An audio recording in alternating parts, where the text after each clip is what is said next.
નમસ્કાર, હું રામુસાબેન. હું ટેટ 1ની તૈયારી કરી રહી છું અને હું આરંભ એકેડેમીમાં જોડાયેલી છું. એમાં જોડાયા બાદ મને ખબર પડી કે કેવી રીતે તૈયારી કરવી, કેવી રીતે વાંચવું અને કેવી રીતે ટેટનું આયોજન કરવું.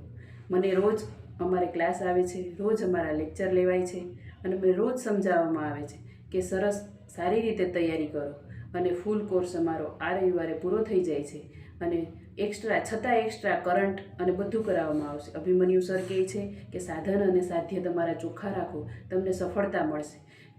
આ બેન્ચમાં જોડાયા પહેલાં મને ખબર જ નહોતી કે મને વિશ્વાસ જ નહોતો કે હું પાસ થઈશ અને મને આત્મવિશ્વાસ જ નહોતો કે મને 100થી ઉપર આવશે. પણ હવે જ્યારે ટેસ્ટ આપું છું, સર બધે ગાઈડન્સ સર કહે છે, અભિમન્યુ સર, કે તમે ટેસ્ટ આપો, ધીમે ધીમે તમે આગળ વધશો.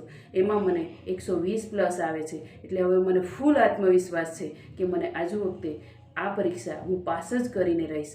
સરે અમને સારું રીતે સમજાવ્યું છે કે કેવી રીતે તૈયારી કરવી, ગોખવું નહીં અને શાંતિથી એક પ્રશ્નને 2 વખત વાંચી અને તૈયારી કરો એટલે ચોક્કસ તમને પરિણામ મળશે. એટલે હું સરનો અને આરંભ એકેડમીવાળા બધા જ સ્ટાફનો હું આભાર માનું છું. Thank you.